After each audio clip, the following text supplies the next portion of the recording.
Everybody, we got a little bit changed up agenda today so that we can allow some time for our guest, John Roberts, who's with Marks Nelson. He's going to talk to us about the labor shed study. So hopefully if you've got any questions about that, those can get answered. So I'm going to— And is he, sorry, Harlan, but is he on? I see a John online. John, are you here? Yes, I'm already here, Steve. There you go. I see you. Thank you. Sorry. All right, great.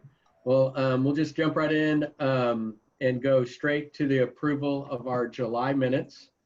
So if you guys have those in front of you, I know Mary sent them with the invite, would just look for someone at some point to make a motion to approve and hopefully a follow-up second.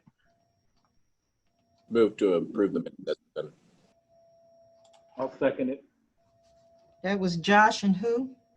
Dave Schrader. Got it.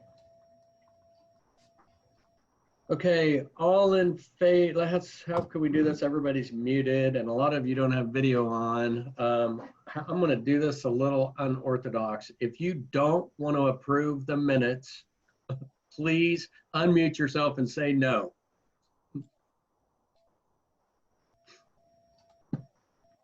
All right, we're going to take that as approval of the meeting minutes for July.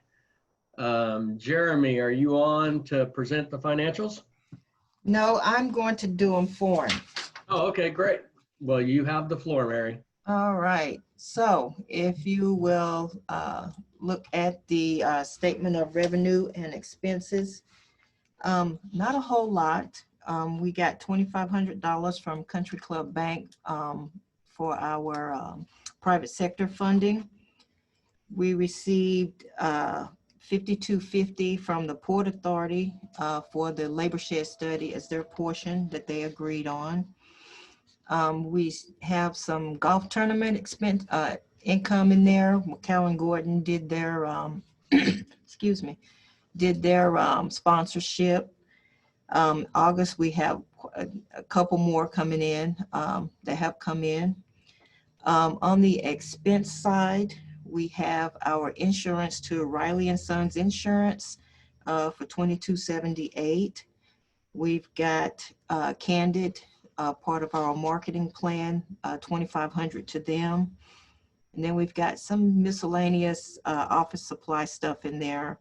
$271 to Young Sign for our plexiglass barriers here in the office. NCS for some IT support and Steve's laptop installation. Xerox, we have two payments from them, one being the end of an old contract and the other the start of a new contract. So our payments to Xerox will be $150.42 going forward. And other than that, we've just got our Zoom subscription that we paid for $179. And that's it. Any questions about the financials for Mary?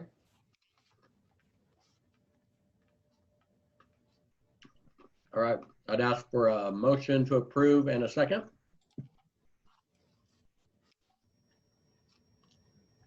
So moved. This is Mike.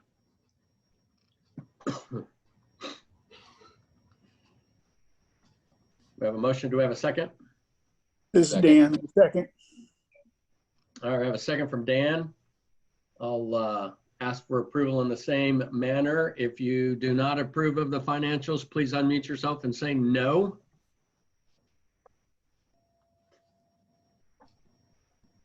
Okay, hearing none. Financials have passed for the June financials. Steve, I'm going to throw the floor over to you to give your update. Okay. Thank you, Harlan. I'll try to be brief to give John as much time as he needs to present the labor study. But I do have a lot of information, so I'll try to be efficient. We're working with a few new projects, including a search for a physical therapy location using a Pennsylvania real estate firm who called in and is representing one locally, and a retail build-to-suit opportunity, which is hired a Fort Worth developer, and so we're working with them on a location, and they're interested in Leavenworth and Lansing, and so I passed on Matt Schmitz and Taylor Tedder's contact information. And then just this morning, we had a couple of calls from prospects, one looking for a 5,000 square foot building in the Vassar or Lansing area, and then another needing 10 to 20,000 square feet with 3 to 5 acres of outside storage. I'm not sure, I'm going to go through the location one building and sites database. I'm not sure we have anything that will fit either of those needs, but I did talk to both of them about build-a-suit and the Port Authority's spec building program. So we will pursue those. We did have 4 projects that we didn't have product for, a 25,000 to 40,000 square foot plug and play call center, a 50,000 square foot industrial building, 100,000 square foot building with rail access, and then 100,000 to 300,000 square foot building. So the leads are coming in seemingly every day, and we're way ahead of where we were at this time last year. So go figure. Still working with the communities on Project Stargaze, which is the U.S.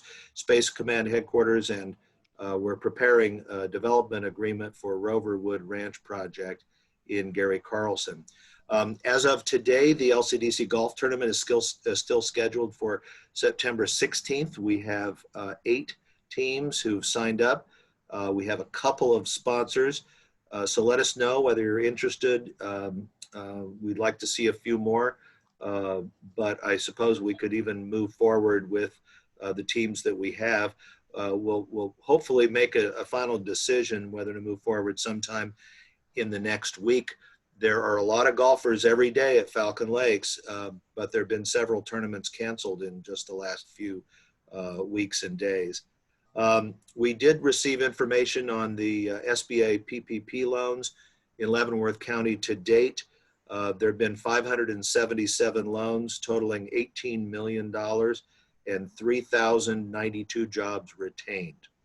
And then sort of related to that, COVID-19 assistance, there is additional assistance from the governor's Spark Task Force through funding from the Federal CARES Act.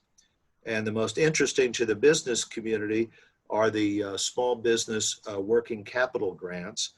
And companies with fewer than 500 employees that have a loss of 25% of gross revenues from January 1st to June 30, the first 6 months of this year, would be eligible. And businesses must not have received $350,000 or more in previous COVID-19 assistance. So if a company received a couple $100,000 from PPP and a couple $100,000 from EIDL or Phase 1 county dollars, then they would not be eligible. But we originally had been, we understood that the state was looking at very, very small companies and very, very small grants, and that's not the case. These are a little larger grants, and just about every company, I think every company in our county has fewer than 500 employees, and they would be eligible. Not-for-profits are also eligible through this round, including 501c6s. We sent out information on all the grant programs yesterday. You probably received something from me yesterday, and again, a slight revision and a reminder again this morning. The application portal at kansascommerce.gov will go live at 4 o'clock today. So if you're interested, I would recommend, highly recommend, you taking a look at that when it goes live or tomorrow at the latest, because applications will be accepted starting at noon next Wednesday, the 19th. And there is 138 million in the total pot, 78 million for these small business grants, 60 million for broadband grants, but 78 million will go pretty rapidly. The higher program only had about 5 million, but that went in a matter of hours, I think. So I can't tell you whether it's going to be a matter of hours or days, but I would be surprised if they're still sitting on 78 million statewide for these grants in a week. So Wednesday, August 19th is the deadline on that. And that, Harland, is my update. All right, that was quick. Any questions for Steve about that? Okay, I think Mary also sent the executive committee minutes from our last meeting in your packet, so that's there. I was trying to see if Lauren was online to talk about infrastructure. No, I don't think she is. Okay, and so her report, or the minutes for that meeting, are also in your packet, as well as the spreadsheet with infrastructure updates that were distributed for the last infrastructure meeting. So any questions about that, direct them to Steve or myself, and we'll get you some answers. And then what about the Port Authority? Do I even see Greg online? No. Greg is not, Harlan, but I can tell you that the Port Authority is still working through the development agreement with Roverwood Ranch. Greg came up with a pretty creative idea, and Dan Gutschall contributed an idea to sell the lot in Gary Carlson, and it's just a little trickier than our typical purchase agreement. So we're working with the lawyers on that. And then we're also working with HMC Performance Coating and Urban Hess on a half-acre addition that they'd like to add from another lot to their footprint in Tonganoxie to better meet their growing needs. So we've got a project in Gary Carlson and one in Urban Hess. All right, any other questions about anything that's going on with the Port Authority? I did want to say that we had a KCADC Board of Directors meeting yesterday morning. The metropolitan area is very active. I also sat in on the Wyandotte County Economic Development board meeting yesterday, and equally active. So I think we're pretty blessed regionally to have a lot of people still looking in, development projects, and I think we're seeing some of that in Leavenworth County as well. Distribution seems to be where a bulk of that money is going right now. So it's interesting to see how that all shakes out. And it's a great time for Leavenworth County to have available shovel-ready property. So I think it's only a matter of time. So with that, I think I will let Steve introduce our guest, and we'll roll right into the labor shed study presentation. All right. We knew we needed to update our labor shed information. We had hired the Docking Institute at Fort Hays State University in 2009, hired them again to update their study in 2012, and then again in 2015. So we've used them, and we're very pleased with the product that we did have. However, we wanted to open it up and get maybe a fresh set of eyes on our labor force. And so we, while we considered Docking, we also considered a couple of other consulting firms, and had decided to selected Marks Nelson to do the study. I would like to thank Evergy for picking up a hefty amount of the cost of this. Also the Port Authority, as Mary mentioned, and the communities. Each one, when we gave them a call to chip in a little money, all contributed. So we received money from Evergy, Port Authority, Leavenworth, Lansing, Basehor, Tonganoxie, because we did not have it originally in our budget this year. So I worked with John Roberts, and he has agreed to give us an overview. They gave us a draft, and we worked with them to finalize it. And so one of the arrangements that we had in our contract was that we got 45 minutes or an hour of John's time. And so I'd like to, without further ado, introduce John Roberts and have him make a presentation on our labor study.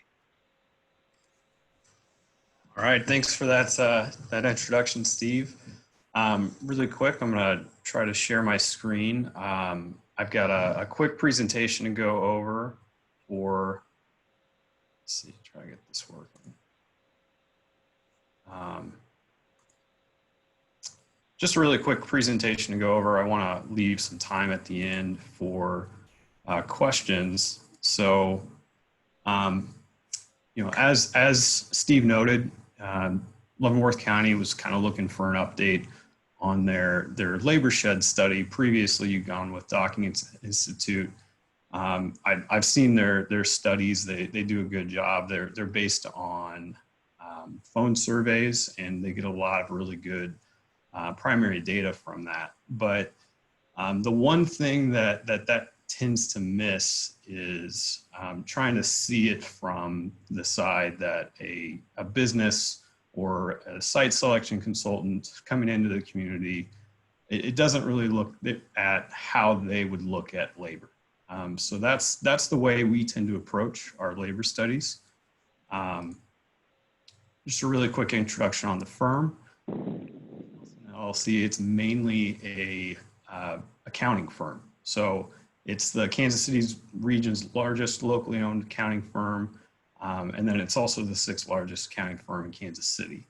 While it is focused on, you know, tax advisory, the audit, the types of things that most accounting firms would focus on, there is a very big focus on doing business advisory consulting and specialty service consulting. And that's actually where the location strategies department comes in, which is a department that I'm a part of. So we specialize in economic development. I'm very passionate about smaller rural areas. Overall, our team has more than 40 years of combined experience in economic development. I'm sure many of you have probably met Josh Beck, our partner, or Steve Etcher, our manager, and then Morgan Franklin and I kind of fill out the rest of the team. So as you said, John Roberts, my role at Marks Nelson and in the location strategy division is a focus on research and data analysis. And my areas of expertise include both workforce, industry, market analysis, anything that's really looking at data from a local level to a regional level and trying to understand the story that data is telling you. So getting into the regional labor study that we conducted for Leavenworth County, kind of went over our approach at the very beginning. We try to take a little bit more practical approach to labor. Labor sheds are inherently regional. And if you remember back to the Docking Institute, the way that they would define the labor shed was they would say it's a reasonable to assume that someone within this region would be willing to drive to Leavenworth County to, you know, potentially be employed, which is I mean, it's a reasonable assumption. It's a nice way to do it, but we prefer to take a little bit more data-driven approach. So we actually, instead of saying what's reasonable, we actually will go and look at the data and say, where is Leavenworth County actually pulling its data from? And that's how we to define the labor shed. So here shortly, you'll see that the labor shed that we defined for Leavenworth County was a little bit bigger than what you had previously with Docking Institute, but we've got some data to back that up. On the analysis side, this gets into more of looking at how a site selector would look at your community, or looking at how a business within the community who's looking to expand, or a business that is outside of the community is looking to move in. They're going to focus on 3 primary things, and that's the availability of labor, the cost of labor, and what's the quality of the labor that's currently there.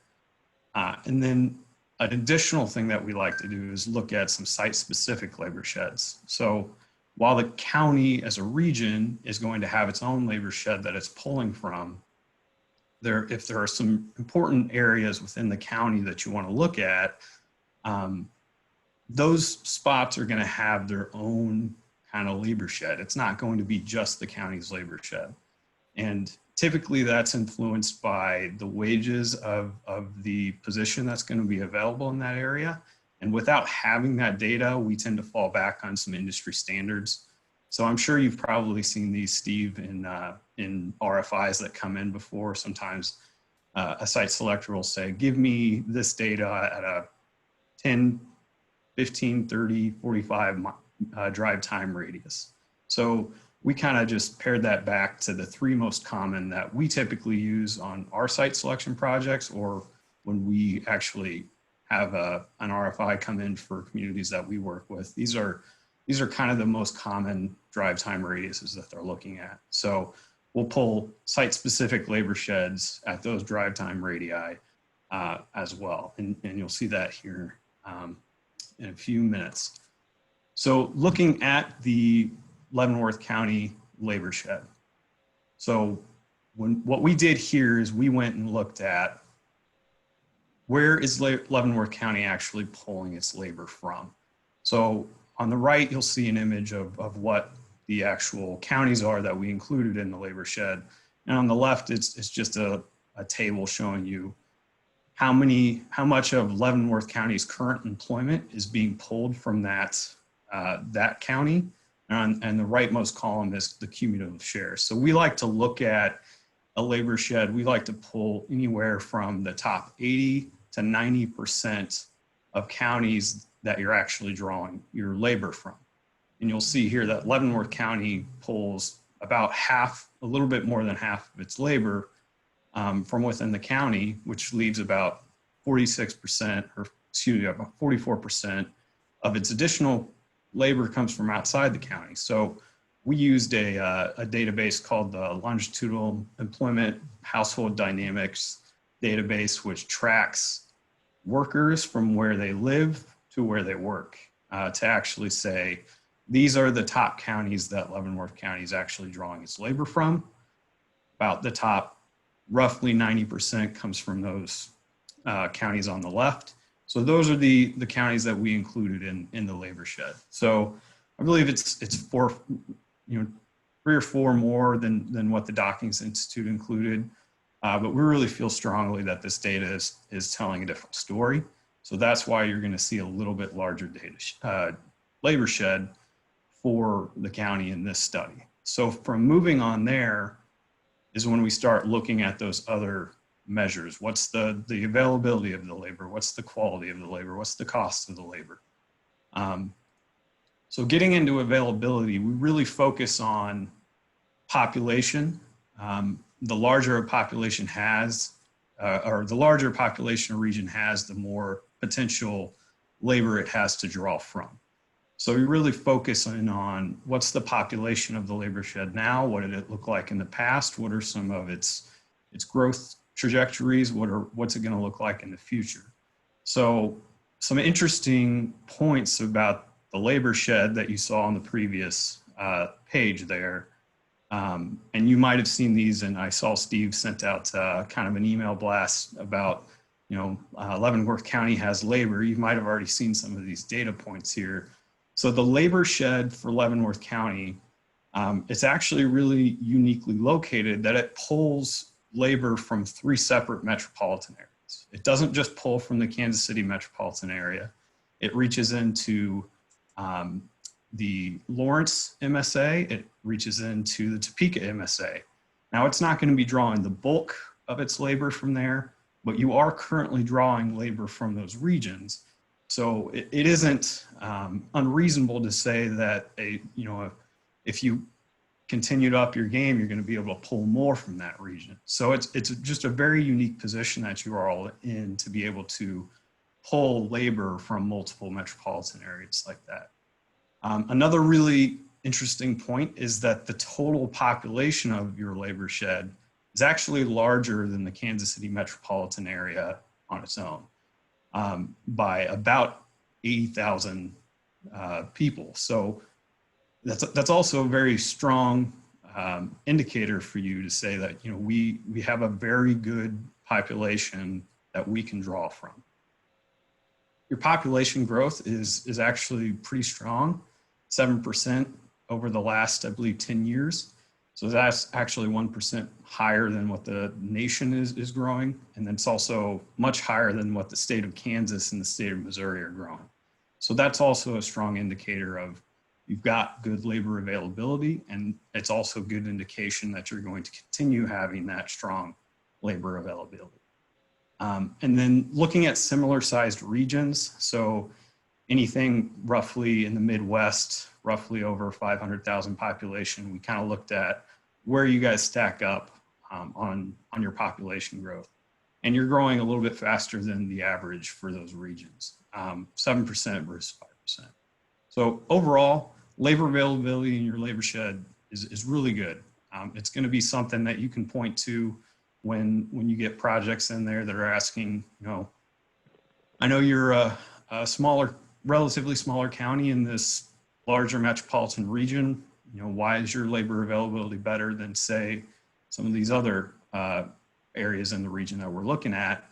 You can say, well, here's some data that we have to back it up that says we've actually got some very strong labor availability. So that's not something I would be worried about. And it's actually something that looks very good for your region. And then the next thing that we look at is labor quality. And what labor quality focuses on is it focuses on what is the labor force in this area look like now. So the region currently has a labor force of about 1.2 million. You'll see on that graph to the right is an index growth graph. It's comparing the growth of the county's labor shed compared to the growth of Kansas and Missouri's labor force. It's much higher, growing again about 7% from 2010 till now. So you're also attracting, again, nearly 44% of your workforce from outside of the county. So that's another thing to point at when you're looking at labor force quality. If people come in and saying, well, we don't know if we can find this specific skill set in the county, that's where you have to back up and say, well, you got to remember we're a region. We pull our labor from the regional area.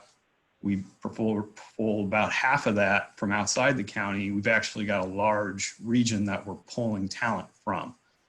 And then it also has access to a really well-developed education and training system.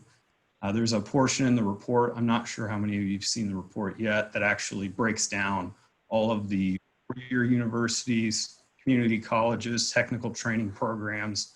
It's a very extensive network that you can point to say, if there's not something specific that we have now, we have a very well-developed training system that we can leverage to help get you that specific type of talent that you're looking for. And then the labor shed is also pulling, when we started this study, Steve and I had a few conversations about what do you really want to focus on? Do we want to focus on kind of this high level understanding of the labor shed, or are there some specific areas that you want to focus in on? And the consensus on that was, we kind of want both. So we did do a very high level analysis of occupations. We use SOC code data for that. But then he also wanted to focus in on, there's some key regions that we have here, or excuse me, some key industries that we have here in our region. And we want to focus in on a few of those. So we actually sat down and developed 6 specific kind of occupation clusters that we really did a deep dive on what's the availability, quality, and cost in these specific occupation codes. So warehouse and distribution, advanced and light manufacturing, information technology, food production and support services, bioscience and animal health, and then business services. So from there, we took those broad categories and we filtered them down into what are the types of occupations that these categories need. And then we developed a few occupation groups within each one of those categories that we ran this analysis on. And I'm not going to run through all of them, but typically with your any type of manufacturing facility you're looking at, there's going to be maintenance. You've got to have production workers. You've got to have managers, supervisors. You have to have people running quality assurance. A lot of times in manufacturing, it's becoming much more technology driven. So you also have to have the people in there who can run that technology and make all of your machinery work the way it's supposed to be working. So those are the types of things that we looked for when we developed these occupation groups. And in that report, there's also a breakdown of in warehouse and distribution, here are all the SOC codes that we used to run our analysis on. From there, we started aggregating the data and looking at where is the strongest argument that the region can make is really for these kind of four areas that we talked about. There were 6 in the previous slide. 2 of those, there wasn't a lot of strong indicators for. I know Steve had said there were some, there's some anecdotal evidence for those other 2 that aren't included in that. It's just that the data right now isn't backing that up. So we really wanted to focus in on what's the strongest story to tell, and that's warehouse and distribution, bio and animal health, advanced and light manufacturing, food production, and support services. These are the 4 areas that we looked at out of the 6 that the county really stands out on in the labor shed. So if you look at warehouse and distribution, the total regional employment, so that is for each one of those counties included in the labor shed, the total regional employment in occupations that are related to warehouse and distribution is about 92,000. The regional competitive effect, what that looks at is it tries to take occupation growth. So from one year to the next, you might have 10 to 15% growth in your occupation in that cluster. What regional competitive effect does is it breaks that down into its component parts, which is some of that growth might be due to the fact that the economy is growing as a whole. So you're going to get some spillover effects from that. The second part of that might be at the national level, those occupations are also growing as a whole. So if warehouse and distribution is hot, which it really is right now, you're going to get some natural spillover effects from just that being an industry that's growing a lot. So if you take the national effect and then the industry effect and you add those 2 together, whatever's left over at the end is considered, this growth is coming just because the region is strong in that area. So you really want to have a positive regional competitive effect to have that kind of like that a little bit more weight behind your argument. You're saying not only is the region really strong in total employment, it's also growing much faster than what you would be expecting it to, which indicates this is a really strong occupation cluster here in this region. So if you see in all 4 of those, each one of those regional competitive effects is positive, and the vast majority of them are more, you're growing more than 1,000 people than what, or 1,000 jobs, excuse me, than what was expected. So that's also a very strong indicator of quality, because it says not only do we have this type of occupation in our region, indicating that there's a specialized talent already here, that talent is growing faster than what you would expect. So it's another really strong way to say, Leavenworth County has a really strong occupational cluster here in advanced and light manufacturing. So when a community, or excuse me, when a site selector would come in, or when a business is looking to expand, those are the types of numbers that they're going to be looking at. What's the overall occupational employment, and can I count on that employment continuing to grow? That positive regional competitive effect gives you that certainty, almost, well, not certainty, but it gives you that argument that it's going to continue to grow because we're strong in this area. Moving on from quality, the last thing we look at is cost. And cost is one of those, it's a little bit more difficult to look at cost without having a comparison against, say, another region or the nation. So for this one, these are going to be more useful to you when you actually kind of have that, that RFI, that fish on the line that's saying, okay, we get it that you've got a lot of labor availability. The labor that we're looking for is here. The cost where you would use that is, okay, well, how do we stack up against all of these other competing regions? So the labor study actually gives you a full breakdown of what all of the costs are. These are just kind of the average hourly wages for those high level occupations. And again, since I don't really have anything to compare it against, I can't say very strongly that you're higher or lower. But it's still good information to have, and it's going to be something that you want to have when someone comes knocking and starting to ask those questions. So that was looking at the labor shed as a whole. Those I can't remember if it was 9 or 10 counties. And then the next thing that we wanted to do was look at some of the site-specific labor sheds in the region. And we did 4 of those. We've got Leavenworth Business and Technology. There's a point in Lansing. There's a point in Basur, and then there's a point in Tonganoxie. So I'm going to just really quickly run through each one of those analyses that we conducted. So for Leavenworth Business and Technology Park, that labor shed consists of about 102 zip codes, and that spans both the Missouri and Kansas state line. Total population of that region is a little bit smaller, about 1.2 million, but it's still very large for a 45-minute drive time. A labor force of 675,000, and then within that analysis that we conducted for, we ran that same type of analysis on this smaller region.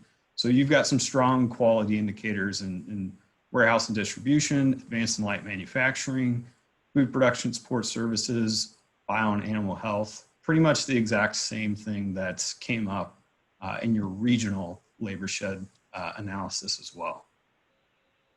Looking at Lansing Town Center, a little bit larger, 118 zip codes, about 1.6 population again, a little bit larger labor force because it is a little bit farther to south, so you are starting to be able to reach into some of those more densely populated areas within the Kansas City metro area. Strong indicators again, and pretty much the same ones that we looked at last time. The big difference here was that you've got in bioscience and animal health, in that larger cluster that we looked at, there are more strong indicators in bioscience than there are animal health. And you'll kind of see that trend as we look at some of the other site-specific areas.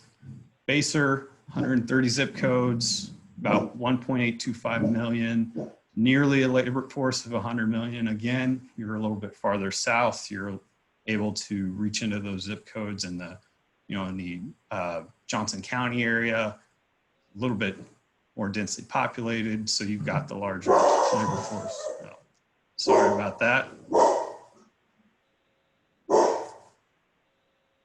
Again, strong quality indicators, very similar. Advanced manufacturing, you weren't as strong at this specific area, but light manufacturing was something that still had a really good quality indicator. And then kind of the same story with bioscience and animal health, more quality indicators in the bioscience side than you were animal health. And lastly, certainly not least, Tonganoxie Business Park. 133 zip codes, so 7 million population. You do have a little bit smaller labor force because you are a little bit farther to the west, so you are grabbing a lot of those much larger zip codes between kind of the Kansas City metro area and Lawrence, so not as densely populated, but still a fairly good sized labor force in the area, almost 600,000. So it's still a very good, good sized area that you're looking at here. Again, with the quality indicators, warehouse distribution, advanced manufacturing dropped off, but animal health came back in. So it's still a very, very strong, solid labor force, something that you can point to when you get an RFI in for, and you want to be submitting a site that's in that new business park. You've got some really good data to point to. And this labor study, it breaks everything down, quality, availability, quality, and cost in the same way, very, very much to where you can almost just pull those pages right out of the labor study and attach them to an RFI.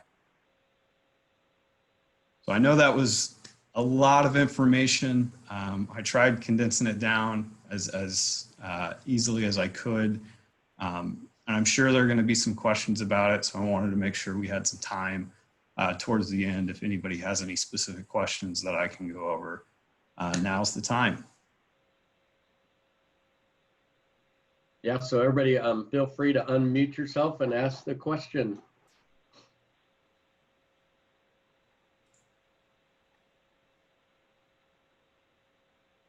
Harland, I just want to make a comment first that the report is on our website, and to make it easy, because we think it's important information, there is actually a tab, not unlike the COVID-19 tab on our homepage.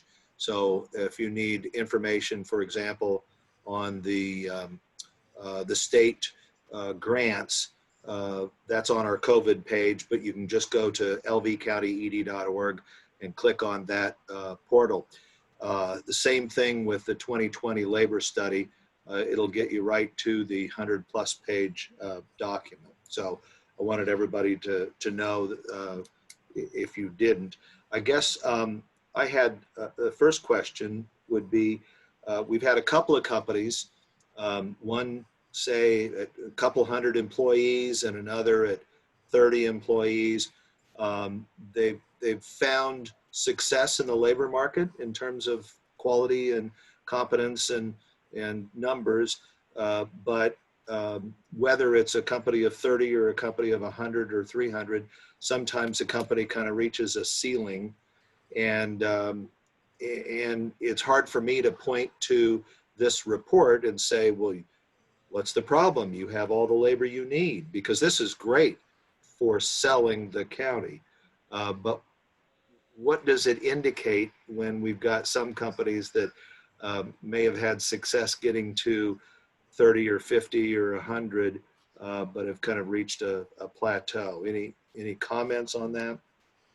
Yeah, at that point, I would really need to focus in on what's the specific, what's the specific pain point that company is having an issue with. So each company is going to be different. We've worked with companies that a big reason that they're struggling with hiring, and this might obviously not going to be an issue here, but they have a very strict hiring policy on they won't rehire a worker, even if that worker left on their own terms, if they were fired. So that starts to shrink down your labor pool there. There's also some other issues with, if it's a very specialized skill that they're looking for, you might be looking at, okay, we don't have those specific skills here, but we've got skills that are similar. So you might be looking at, maybe we need to start looking at retraining programs to take people who have skills in one spot that lend themselves to this occupation, but aren't exactly what they're looking for. So at a point when it gets to a business is having trouble growing, you really need to kind of dig in to talk to that business and see, what's the specific problem that you're having. And pre-COVID, one of those problems that was probably prevalent, and it's something that people were having an issue with everywhere, was the fact that we were almost at full employment. yes, you've got a really good high paying job with good benefits and things like that you're trying to attract, but those people, they're not in the workforce because they already have a job. But with the impacts of COVID, I doubt that's going to be the case. So it really just takes a conversation with the business to say, let's identify your specific pain point, and then we'll try to build a strategy around that.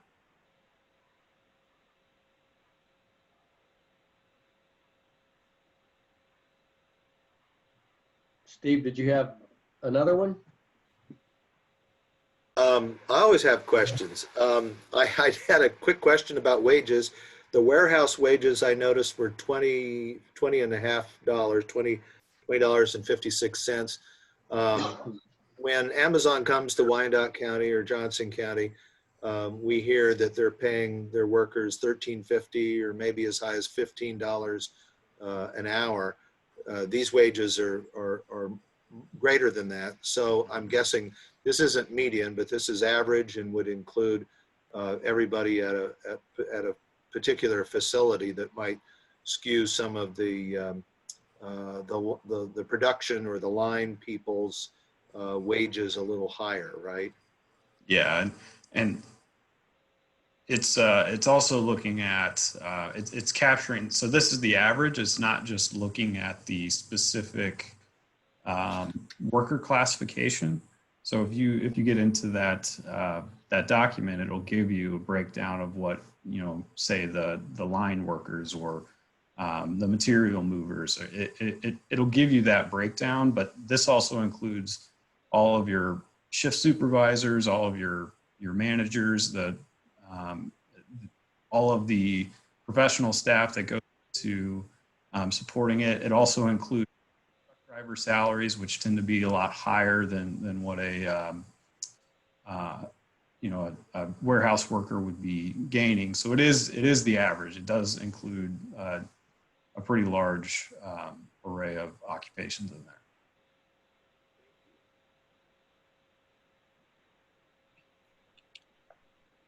John, I always appreciate getting professional support on these important topics. You look at these every day. We look at them once a year. On a scale of 1 to 10, how would you rate our labor shed study compared to other communities? 10 being the best. I would put it solidly at between a 7 and an 8. And really the only reason that you're a little bit lower down there is because you are a little bit farther out from the metropolitan area. So even though you've got all of these good quality and cost indicators like that, sometimes, a company, other things are going to be a little bit more important than the data that we've shown. So maybe being close to a specific facility is going to be more important to them than the overall labor. But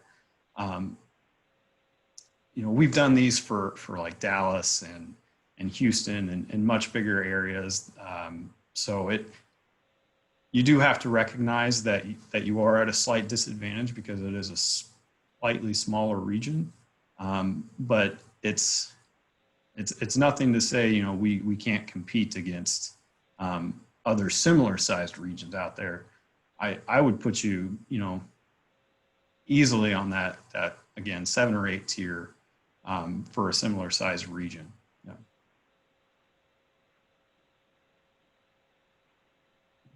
John, how do you see the effects of the recently announced Urban Outfitters that's going to be employing 2,000 employees, literally right down the road from us? How do you see that affecting our labor shed overall?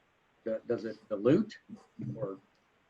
From a mobility standpoint, it's going to take some of that labor out of the labor pool or the available labor pool. But it's really not going to change any of these high level indicators that you're looking at. If anything, it's a boost because labor sheds are regional. So yeah, it's going to be hiring 2,000 people out of the labor pool, but those 2,000 people are then going to have the skills that Urban Outfitters needs them to have. So that actually directly feeds back into the overall quality of the labor shed. Those 2,000 employees are going to be a little bit better trained in this specific area. If they ever decide to leave or go somewhere else, they lose that job, but they don't lose those skills. So from a quality standpoint, I'd say it actually helps out. It's more of the fact that you're just pulling some specialized labor out of the labor pool, which at that point you need to start looking at, what's our employment rate look like?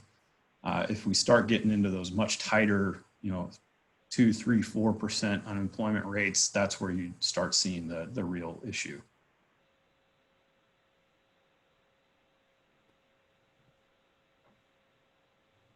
Anybody else? Steve, you got some more? I just, the last comment, and John alluded to it, we included business services because we do occasionally get a project looking for office and business services, and we have some pretty significant footprints of companies like Armed Forces Insurance here.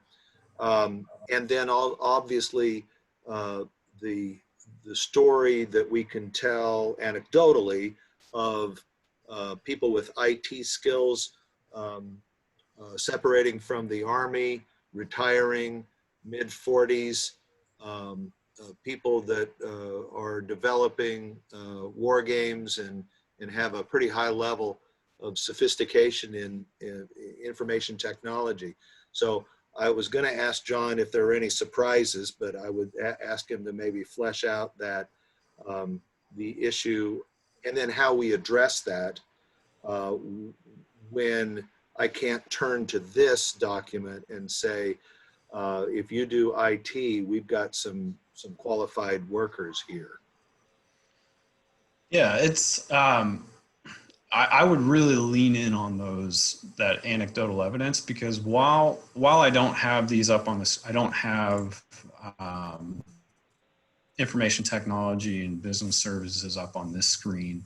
You can find that information within the report, and it's not going to tell you, it's not an exact science where I can say based off this number you can't locate here. It's just not showing as good of an argument as we would want it to on something that we're trying to put out there and attract people to the region. So you're still going to see a really large number of employment in that occupation.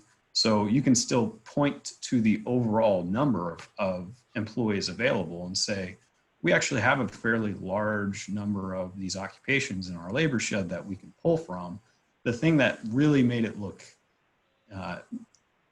paints it in a negative light is the regional competitive effect on those are negative, and not just negative by like 100 or 200. They're in the thousands on negative. And that doesn't necessarily mean that the region is declining in the area. It just means that the region's not growing as fast as you would expect to when you control for the national and national level growth, and then the growth of those industries, the national economic growth, and then the growth of those industries at a national level. So I would still point to the regional employment number and say we can still, we've got a very large number of people that we can pull to. Another thing that you might look at is the cost. If they have an exact cost that they're looking at, saying, we're looking to pay an average wage of this, and you can say the industry, well, based on our study, we're actually below that wage. So you can save a little bit of money by coming here instead of going somewhere else. Plus, we still have that. And then on the back end, use that anecdotal evidence. We've got this high tech area that we're very specialized in. That even though the data, it's not being captured, because a lot of times with this data, some of those kind of government positions aren't always going to be captured very well in this data. This is very much based off of a survey of this SOC data is more based off of kind of private level companies. The data tool that we use to grab this tries to tries to grab in the actual effects of those other data sets that are left out in traditional just survey data from the SOC code, but sometimes it just isn't captured in the data. And if it's not captured in the data, anecdotal evidence is your best fallback. So John, are you referencing, I'm in the labor shed study now, page 14, there's a chart here that's industry employment and shift share analysis. Yes. Yeah, there's a lot of big red numbers on there. When you look at the resulting expected change, for example, just glancing at professional science and tech services, the expected change was plus 355. Our number there is minus 621. Can you speak a little bit to what this chart's showing us? 14. Yeah, so page 14, that's looking at the high level SOC codes. So just a really brief breakdown, SOC is very similar to like NAICS. So when you have an industry classification for a company, it falls under a NAICS code. People's actual occupations fall within under certain occupation codes, separate of what the industry actually is. So these codes on page 14 are all based at the highest level of SOC data gathering, which is just the 2-digit SOC. So it's not looking at those specific areas that we've outlined in our analysis. It's looking more at the regional level. So really in the competitive effect, what that's saying is, if you compare those competitive effects, you can see like from the 20 that just going off of, let's use, let's find one with a negative. Construction had a negative competitive effect of 388, but it still grew in the region. So what that's saying is it's just not growing as fast as what you would expect it to, because the industrial mix effect is how fast is the region, or how fast is that industry growing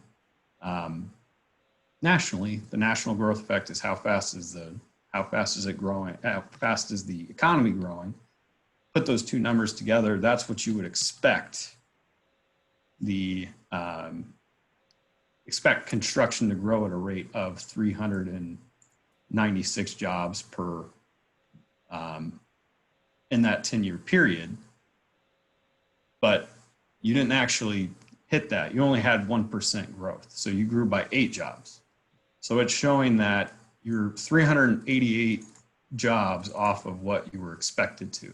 So while it's not a number that says you grew or you shrunk, it's just a number that's saying you either grew faster than you were expected to, or you grew slower than you were expected to. So anything negative is saying you didn't grow at the rate that we would expect you to based off of those other two numbers that we looked at. Anything positive is saying you're growing faster than what we expected you to based on those two numbers. So the reason that you have a lot of those large negatives is because you're just not growing at the rate as what was expected. And the big reason for that is most likely going to be the fact that in these 2-digit occupation codes, everything within that occupation is included in there. Even if it's an occupation that's just been declining, tanking nationally for the last, 10 years, that's included in this calculation here, which is one big reason we like to look at more targeted, because a lot of times if you try to stay at that high level, the data isn't going to be telling you, it's not going to be telling you a story that's easily understandable without doing that deep dive. I hope that So I'm hearing you say that maybe the amount of red that's on the sheet is not necessarily overly alarming. No, and especially like you can't, another thing you can't really do is you can't take that far right column and add it up. Based on this sum, we grew in aggregate faster or slower than we were expected to, because those numbers are based off different growth rates for each industry. So if you're adding it up that way, it just, the math doesn't really work. So it's a very much intended to be used just kind of as a high level tool. And it's, in my opinion, it's a far more useful tool to look at once you dive deeper, because it doesn't include, you're getting rid of some of the stuff that you don't necessarily care about. If you had for example, if you had a large industry or a large facility in the region that moved out in those last 10 years and you lost a lot of those types of jobs, but it's not an industry that you're necessarily trying to grow. You're capturing that negative growth within that much higher occupation code, even though that's not what you're trying to study. Thank you. So I think we got time for one last question. Anybody? Not a question, but a comment. Sure. Okay. Marshall with KCKCC. And Doc Mosier, as you know, Harlan is really pushing forward now with their Yes. school, and it's really exciting times. And we're starting with KCK first, then moving toward Leavenworth Lansing to up our growth and to help the community. But as I go out and I talk to companies, I ask them, is there any training that you need? Because that's what we can help with. And it's great, like right now, next week, we're going to have a beginning industrial maintenance technology program, which is 12 weeks long. And it's going to be targeting AC/DC circuits, motor controls, PLCs, pneumatics, troubleshooting, and other classes. That will be a certification there when they're done. So John, just to throw this out at you, that's what we're doing, making shorter programs because we know industry needs it. And these training programs are laid out by the companies. We want what the company needs, not what is on our agenda or our curriculum. So that's where we're going with our training. We do have the facility out there, and I have gone through different companies out in Leavenworth and Lansing, see if there's anything we can help with. So just keeping that in mind, please feel free to talk to Doc. Hey, what can you do to help us with these short programs? And of course, it'll probably come down to us at Tech. And Dean Cheryl Runenbaum is running our show here. So she's doing a great job. But just wanting everyone to know that we're here for you. We can put some short programs together and we'll go from there. Thank you. Yeah, I was just gonna say, I was fortunate enough to sit in on Dr. Mosier's presentation to the Wyandotte County EDC yesterday. You guys have a lot of exciting things going on. And so, yeah, I think when that investment in KCK is done and that investment turns around and comes this direction, we're gonna be really excited about that as well. Yeah, I was blown away with the things you guys are doing. Great time. And we're including our Leavenworth Lansing. Great. Yes. Well, John, I want to thank you for taking this time to help us through this data. Always good to have guys like you that just love getting in the middle of numbers and helping us understand, what we can do to get out there and market ourselves. And I think this tool is going to help us a lot, because I got to say, when I read just even the executive summary, I was really excited about what Leavenworth County brings to the table through this study.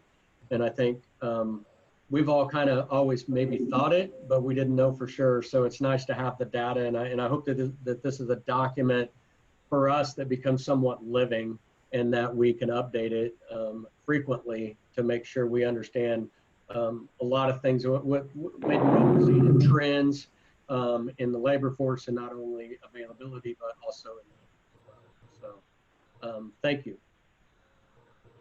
Well, thank you for the opportunity to do this. We love doing this type of work, and Marks Nelson is located here in the Kansas City area, so it's nice to get to work with a local community. And like you said, it would be very easy to make this a living document. Now that kind of framework is set up, it's something that we could come back and update the data relatively easily. Again, thank you all very much for allowing us this opportunity. And I appreciate your interest and the time to get to go over it with you. All right. Thank you again. Well, that kind of brings us to the end of our meeting for today. Our next meeting is on September 10th. So unless anybody has anything else, I would move to adjourn this meeting. All right, everybody stay safe. And as I say, wash your hands.